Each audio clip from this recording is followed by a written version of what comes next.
So it is one hot day in the summer in North Carolina. The South is hot this time of year. And we are going to answer all your questions on this hot day to help you keep it hot. We got a hot mailbag for you. Hot mailbag right off the press. Hello again and welcome to Foreplay Radio Sex Therapy. I'm your host, certified sex therapist Laurie Watson, author of Wanting Sex Again, and blogger at Psychology Today and WebMD. And I have with me Dr. Adam Mathews, my co-host, who's a couples therapist, psychotherapist, and president of NCAMFT. Foreplay is dedicated to helping couples keep it hot. Thanks for listening. Now on to today's topic. Hey, Laurie, it is time for a mailbag episode. Love these. I do too. We have spent the whole day together working with our wonderful friends, Carol and Shelley. Right. We're working on Love and Sex 360. Yeah. We have another retreat, a fall retreat coming in November, and sign up is actually live today. I know it. That's registration is so exciting. Registration is open. Exciting because we have two packages, more ways for people to attend. You can come to the workshop only, which is over 10 hours of workshop over the weekend in Asheville, or you can also come to the workshop and also get private therapy with one of us. That's right. Super exciting, lots of help. If you want more information about that, it is loveandsex360.com. Love and Sex is spelled out. 360 is the number 360. And it's also on our website, which is foreplayradiosextherapy.com. So if you can't, find it through that way, just look for us. You'll find us. Easy peasy. Yeah. So we're excited. We're excited about that. That's coming up in Asheville. I cannot wait to be in Asheville in the fall, by the way. After all this hot heat right now that is smoldering, we are melting. But we had iced coffees. Life is good. Life is also better with iced coffee. We also had mini donuts. Yes. If you are ever in Raleigh, go to Sola Cafe and have their mini donuts. You like their chocolate. Raleigh. You had their I chocolate. Believe in Raleigh. Yes, I did. Escazu. We're advertising these places for free, but it's because we love them. Escazu chocolate and Sola coffee. Always at Sola. Out of this world. And so today we got a couple different questions. We're just going to try to answer them as best we can. You also can send us your questions at info@foreplayradiosextherapy.com, or you can hit us up on social media, private message us, and we will get back to you for sure. But our first, email, write in, whatever we do these days. Email. We do email these days. It's 2019. Right. Comes from a man who's been married for 7 years. He's got 2 kids, aged 3 and 4. And he writes, your podcast is very enlightening. I love that. I've been listening to your podcast for about 2 weeks, and it has been answering a lot of questions I've had since the beginning of my marriage 7 years ago. And most important, it is able to be applied on day one. That's just so good. Very so nice. He writes that he has 2 questions for us. That he's having, they're having scheduled sex 2 times a week. He writes that as if he probably doesn't like that, but that's 2 times a week. I am the pursuer. No kidding. And coming to understand what that means for our relationship. Questions and opinions. Question 1.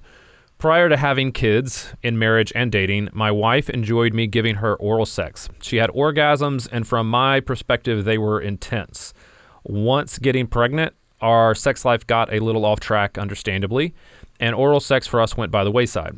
Nothing has changed for oral sex for both of us until now. We are communicating and healing from a pursuer-distancer struggle due to me not thinking she wanted it and her just wanting me to be happy.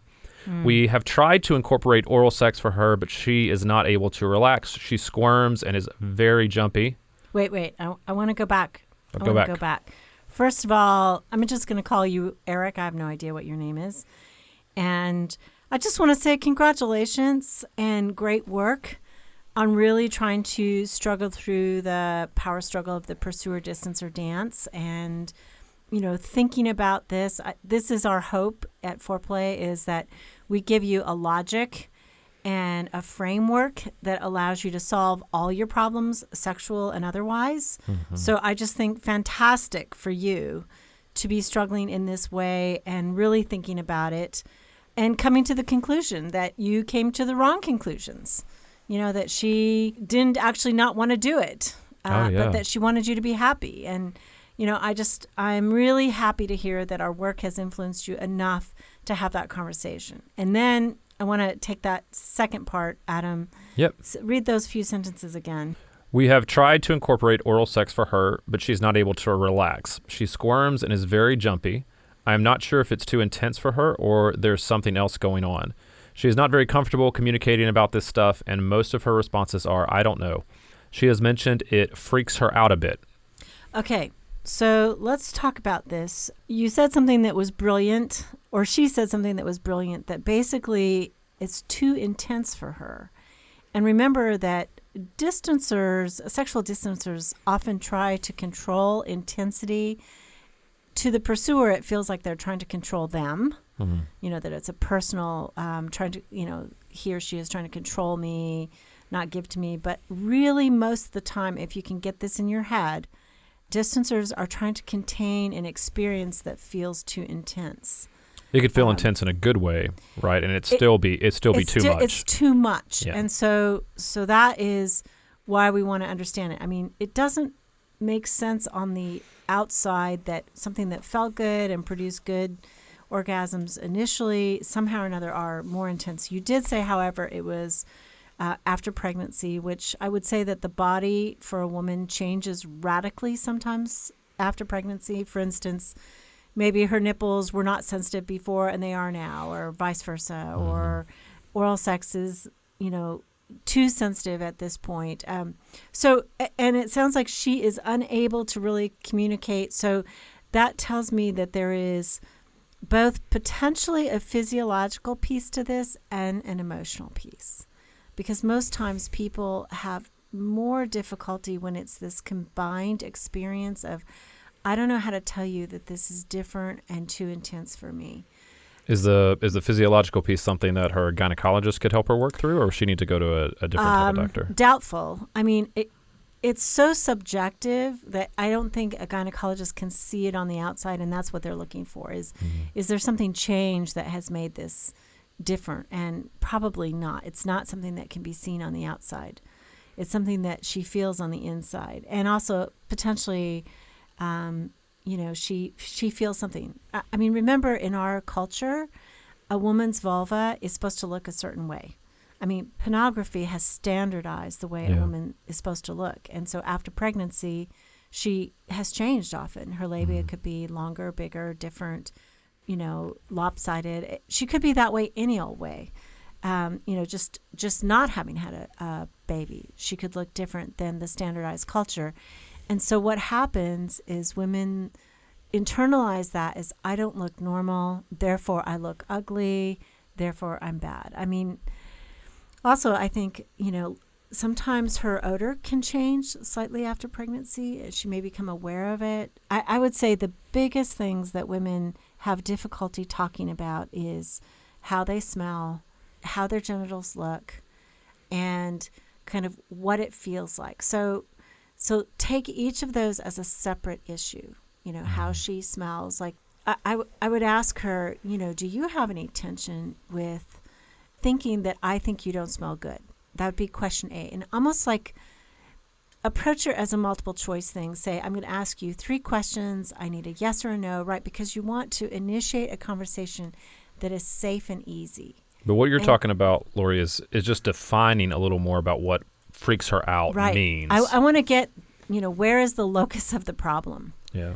So this is what I would do if I were her sex therapist. I would be asking really basic questions in a really easy manner. So kind of feeding her a little bit of what I know about women, what I know hangs them up and freaks them out about oral sex, and just have her kind of answer yes or no. And that would be the end of the conversation, right? Because even having a conversation with you, Eric, is intense. She knows you want it. She knows there's a lot of energy for you behind this. And so there's an intensity about the conversation. So think of this as a 10-part conversation, right? If you're not getting anywhere right now, having a conversation in 10 parts, you're going to be further down the line. So first thing is, Laurie says some women are hung up about their odor. Is there anything about that resonates with you? Yes or no? And she may say, let's hope she says no. Okay, great. Is there something about your appearance, your genitals in general, that you don't like? And she may say, I've never looked at them, or they're ugly, or they're gross, or I think you think they're ugly, or I think they've changed since pregnancy, or God willing, she says, no, I'm fine. Okay, that would be a lovely answer. But maybe she gives you a clue about it's something about self-esteem, body image, where the locus of the problem is. I also might ask her, is there something about the way he performs oral sex that maybe is different than it was in the beginning or feels different now? Yes or no? And then, Eric, I'm telling you, drop the conversation for now. Like, whichever piece, brings something up for her, know that you can come back to her and just thank her and say, I appreciate and honor you for even telling me the answer to these questions. Even if you don't get anywhere. Right. If you don't get anywhere, you're a pursuer. Like, pull back, way back on intensity, and just know this is an arc that's going to take, many conversations for her to get comfortable to work it through. I think the good news is she was comfortable at some point, so probably can get comfortable again. Well, hang on one second. I think one of the things that you're saying, though, that I think is important for somebody like Eric is that he cannot go into a conversation with his wife as a distancer and just say, is it about your odor? Oh my gosh, yeah. He has to say, nice tee up, please. You have to tee it up nicely and just say, can we have a conversation about this? I would like to talk about it.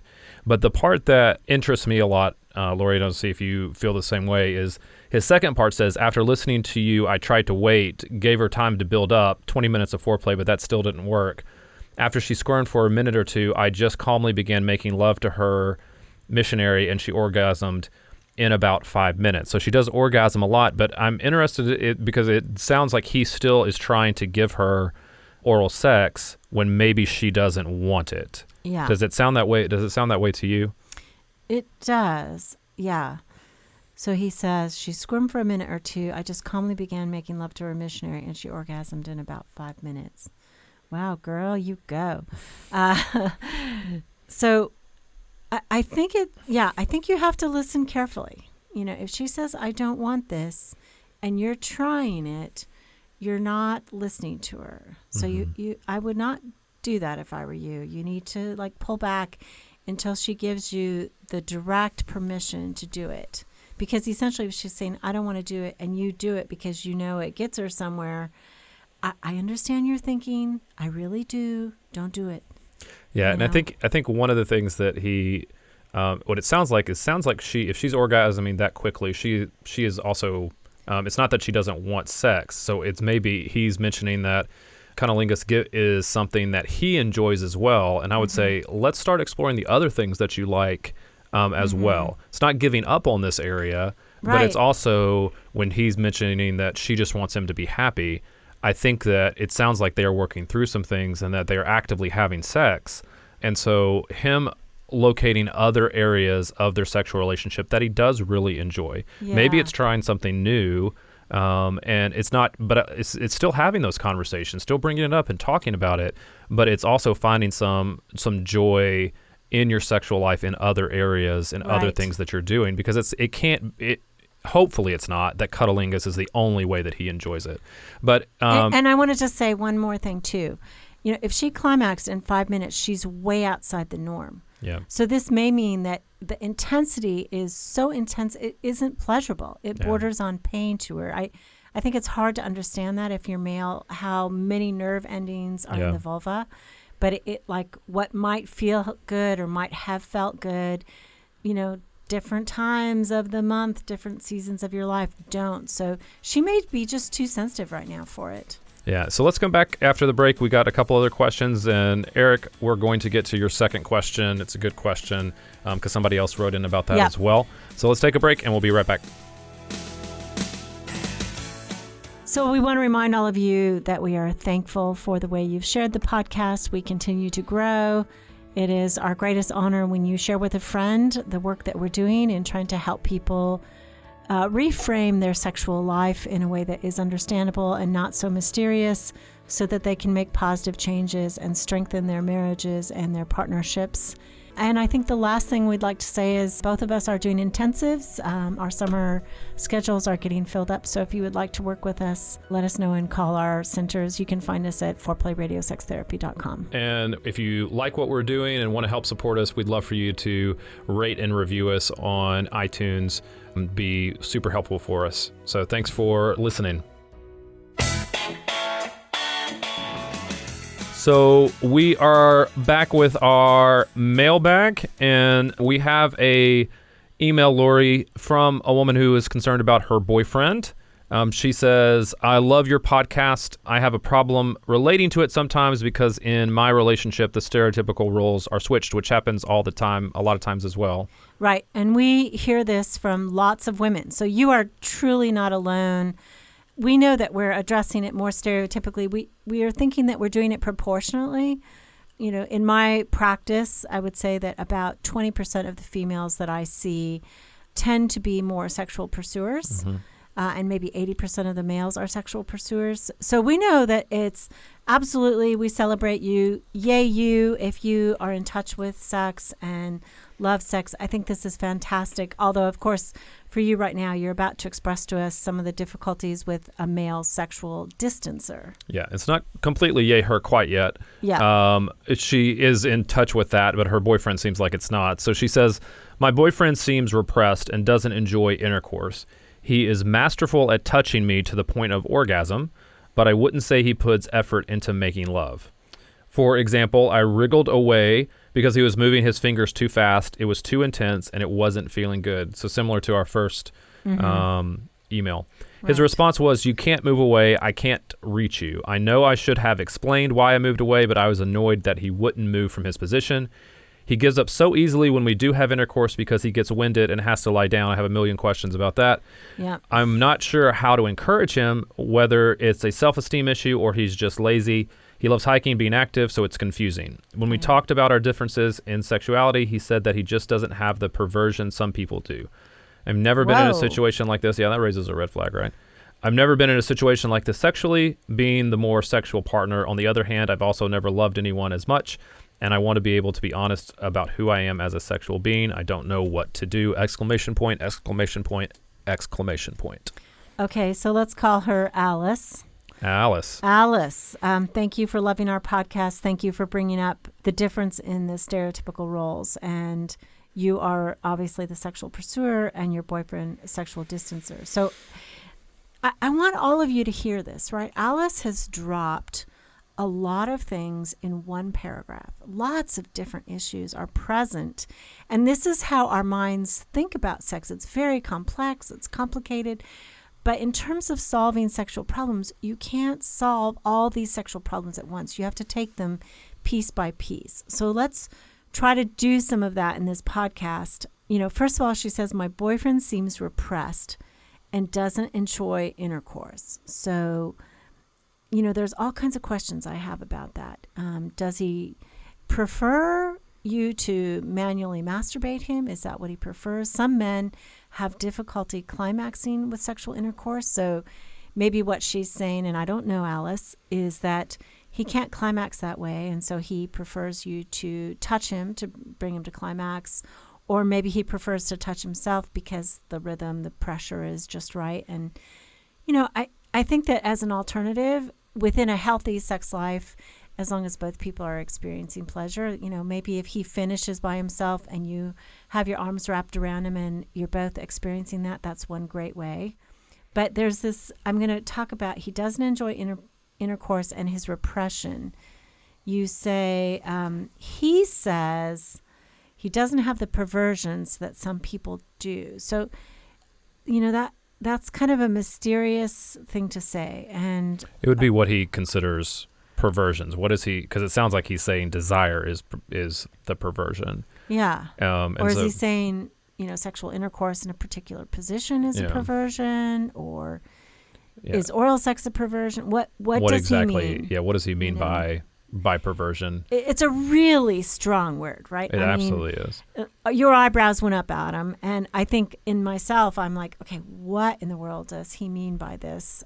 Yeah, and I think there's some questions that she can, as we talked about in the first email, how she approaches him and just begins to ask him out of curiosity to understand what he means. Does he see himself as repressed?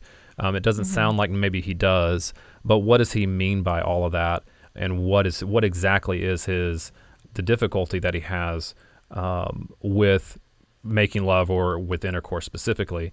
I also, one of the things that perked up for me was his response of, say, when it was too intense for her and she moved away, "You can't move away, I can't reach you." I'm wondering if she's the sexual pursuer and he's the sexual distancer, if he is then in turn the emotional pursuer and she's the emotional distancer. And that statement is also a statement of he doesn't feel as connected to her outside of the bedroom as she does inside the bedroom. Is it both a physical comment as well as an emotional comment?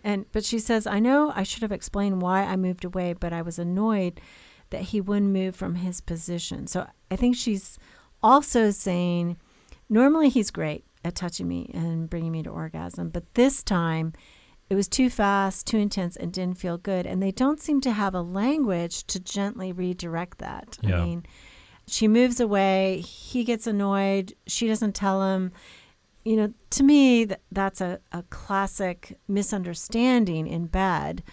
And I think sometimes people don't want to say something because they're afraid of sounding critical. Yeah. And maybe you could say, "Alice, I was just feeling too intense. It was a little too intense this time for me. I needed to shift."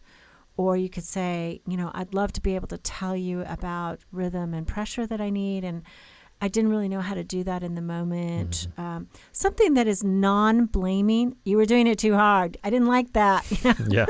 Those are not good ways to help your lover, feel better. So. But I think clarifying, though, what is directly how he's feeling about intercourse, because she also says that he gives up easily when they do have intercourse because he gets winded and has to lie down. And you said, wow, what were you thinking when you heard that? Well, it's just that I guess I am making an assumption that they're younger because they're dating. Yeah, they're dating. That may be a really bad assumption, but is he overweight? Is he older? Like, why is he getting? He shouldn't be getting winded. Right. She says he loves hiking and being active. I think she's trying to convey to us that he's in shape. Yeah. And so if that's the case, then it's kind of getting to, is it so intense, all right, that he's getting winded because it's so intense? When is he orgasming, like in that whole process, to really understand what exactly is happening with that? Or is this maybe delayed ejaculation? Yeah, that's the other thing. Yeah, that's what I meant. He can't climax easily, so he has to keep going and going and going. And he's exhausting himself. Yeah, and then he's getting frustrated because that's happening, and it's pushing him away from having intercourse more or having sexual contact. Yeah. And she's saying, he doesn't enjoy intercourse. Maybe he likes intercourse, but he doesn't climax easily that way. Yeah. And a lot of times with delayed ejaculation, sometimes people think that he doesn't want to come inside her. He doesn't want to give to her. He doesn't want to pour himself out, if you will, into her. And it's a withholding issue. But actually the science on this, the research shows that typically with delayed ejaculation, men have a numbness in their penis when they're trying to have sexual intercourse, that actually they're not feeling enough. And that isn't due to her. That's actually due to his own subjective sense that he is less sensitive. And why is he less sensitive? It could be, it's usually not a physiological reason. It's usually a preoccupation. It could be that he hasn't communicated how he likes to be touched, what kind of sensations he likes and enjoys. I mean, obviously with a partner who's more inhibited, male or female, it's difficult to please them because they're not as explicit, right? So as we talk about this, you can see how many intertwining issues there are in their sex life that are problematic. I mean, communication, desire, repression, maybe sexual dysfunction, maybe an understanding. I mean, maybe for him, this perversion is, I don't think lust and letting go is okay, and just going for it, right? Letting the caveman out is somehow or another perverse. And so then he holds back. He can't feel. Who knows? I mean, we don't know enough, and I would never assume to know enough just based on, a short paragraph. But Ellis, you also say, I've never loved anyone as much, and I want to be able to be honest about who I am as a sexual being. I don't know what to do. And this, I think many people in new relationships find themselves in this same position. How do we begin to reveal the sexual self?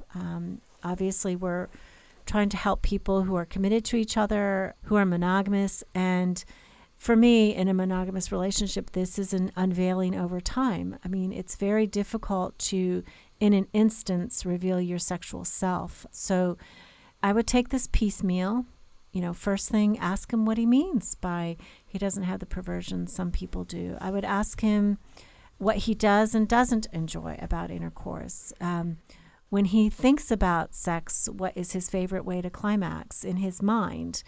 What does it mean to him when you moved away and he couldn't reach you? Did he feel rejected? Can you help him with that? Just say, no, I wasn't really rejecting you. I was just in a more sensitive place, and I don't know yet how to tell you that because we're new lovers. And, you can talk about this, and we wish you a whole lot of luck. Best of luck to everybody out there. We did say we would come back to Eric's second question, which is, how could you recommend my wife listening to your podcast? Because he's afraid, right? And somebody else writes this too. If I recommend it, I'm just the pursuer again. First of all, I would say pick one that is about the sexual distancer and say, just make a direct request. Would you listen to this? If they say no, drop it for now. Just say, I think this describes it from our sex life from your perspective. So pick one that we've done on the sexual distancer to begin. Thanks, you guys, for listening, for writing in, for interacting. We get tons of mail. We are so grateful for your comments. You can now call in your questions to the Foreplay question voicemail. Dial 833-MY-4PLAY. That's 833-4-PLAY. And we'll use the questions for our mailbag episodes. Hey, help us stay on top here at Foreplay. We'd love it if you would subscribe and share it with your friends. And please take 1 sec and rate and review us. Thanks so much. All content is for entertainment purposes only and should not be considered as a substitute for therapy by a licensed clinician.